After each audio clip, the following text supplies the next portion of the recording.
ஸ்ரீகிருஷ்ணாய பரபிரம்மணே நமः. ஸ்ரீமத்பகவத்கீதா தியானஸ்லோகாः. நமோஸ்து தே வியாசவிசாலபுத்தே புல்லாரவிந்தாயத பத்ரநேத்ர ஏன த்வயா பாரததைலபூர்ணः பிரஜ்வாலிதோ ஞானமயப்பிரதீபः பிரபன்னபாரிஜாதாய தோத்ரவேத்ரைகபாணயே ஞானமுத்ராய கிருஷ்ணாய கீதாமிருததுஹே நமः. सर्वोपनिषदो गावो दोक्ता गोपालनन्दनः पार्थो वत्सत्सुधीर्भोक्ता दुक्तं गीतामृतं महत्. वसुदेवसुतं देवं कंसचाणूरमर्दनं देवकी பரமானந்தம் கிருஷ்ணம் வந்தே ஜெகத்குரும். அடுத்தது அக்ஷர பிரம்ம யோகத்தில் 12 மற்றும் 13வது ஸ்லோகம்.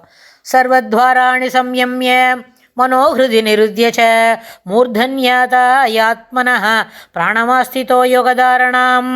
சர்வத்வாராணி சம்யம்ய மனோஹிருதி நிருத்ய ச மூர்தன்யாதாயாத்மனः பிராணமாஸ்திதோ யோகதாரணாம். ஓமித்யேகாக்ஷரம் பிரம்ம வியாஹரன் மாமனுஸ்மரன் யஃ பிரயாதி த்யஜன் தேகம் சயாதி பரமாங்கதிம். ஓமித்யேகாக்ஷரம் பிரம்ம வியாஹரன் மாமனுஸ்மரன் எஃப்ரயாதி தியஜந்தேகம் சயாதி பரமாங்கதிம். இந்த ஸ்லோகத்தில் பெருமாள் என்ன சொல்லி கொடுக்குறாருன்னு கேட்டால், போன 11வது ஸ்லோகத்தில் என்ன சொன்னார்? எதக்ஷரம் வேதவிதோ வதந்தி அப்படின்னு சொன்னால், வேதத்தை உணர்ந்தவர்கள் எந்த அக்ஷரத்தை அழியா பொருள் என்று கூறுகின்றார்களோ, பற்றுவிட்டவர்களுக்கு சந்நியாசிகளுக்கு எதை புகலிடமாக அடைகின்றனரோ அதை சரந்தி பிரம்மச்சரியத்தை அனுஷ்டிக்கிறார்களோ அந்த நிலையை உனக்கு சொல்லுகிறேன் அப்படின்னு போன ஸ்லோகத்தில் சொன்னார். அதாவது தத்தே பதம் சங்கிரகேண, அதை சுருக்கமாக உனக்கு சொல்கிறேன் பிரபக்ஷியே அப்படின்னு சொன்னார். அதுக்கு தொடர்ந்தது இந்த ஸ்லோகத்தில் என்ன சொல்கிறார்? சர்வத்வாராணி சம்யம்ய, சர்வத்வாரம் எல்லா இந்திரியங்களையும் இந்திரிய வாயில்களையும் சம்யம்ய அடைத்து, மனசகாச்ச மனத்தையும் ஹிருதயத்தில் நிறுத்தி, ஹிருதய நிருத்தியச்ச நிலை நிறுத்தி, ஆத்மனः தனது பிராணனை மூர்தனி என்று சொன்னால் தலையின் உச்சியில் யந்திராரூடம் அதுக்கு பேர் அப்படின்னு சொன்னால் ஆதாய அங்கே வைத்து, யோகதாரணையில் நிலை நிறுத்தி, ஆஸ்திதா நிலை பெற்றவனாய், ஓமித்யேகாக்ஷரம் ஓம் என்னும் ஏகாக்ஷரம் அதாவது பிரணவத்தை விடாது மனனம் செய்து பிரம்மவாசகமாகிய ஓரெழுத்தை வியாகரன் உச்சரித்து கொண்டு, என்னை மாம் என்று சொன்னால் ஸ்ரீகிருஷ்ணரை பரமாத்மாவை அனுஸ்மரன் முறைப்படி சிந்தித்தவனாய், தேகம் இந்த உடலை விட்டு, தியஜன் எவன் பிரயாதி செல்லுகின்றானோ அவன் பரமாங்கதிம் உயர்ந்த கதியை அடைகின்றான் அப்படின்னு. அதாவது பிரணவத்தை மூலாதாரம் சுவாதிஷ்டானம் மணிபூரகம் அப்படின்னு சென்ற ஸ்லோகத்தில் பார்த்தோம் இல்லையா? அந்த யோக நிலையில் ஒரு இடம் இருக்குது, அதன்னு சொல்லிடும். இந்த 7 ஸ்தானங்கள் தான். ஆனால் மணிபூரகம், மூலாதாரம், சுவாதிஷ்டானம், மணிபூரகம், அநாகதம், விசுத்தி, ஆக்ஞா, சகசிராரம்.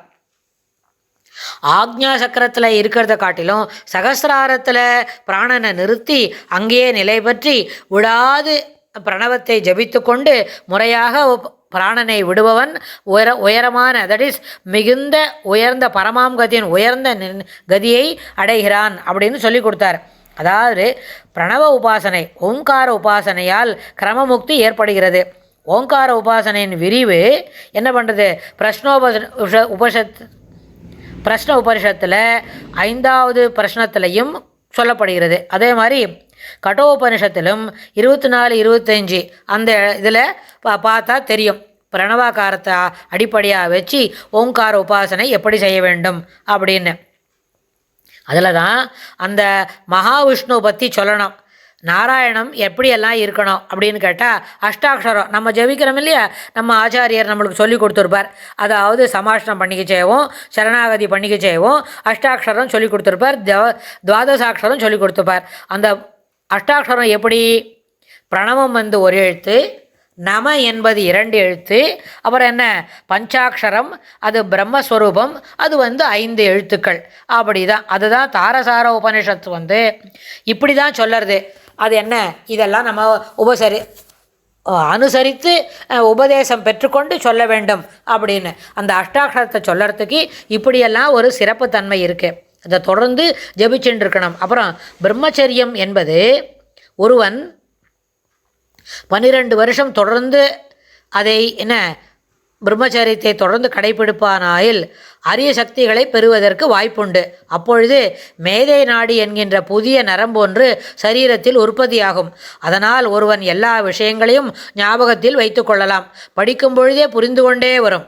எல்லா விஷயங்களையும் தெரிந்து கொள்ளவும் கூடும். அதனால் இதில் என்ன இருக்குது புரிஞ்சுக்கிறதுக்கு?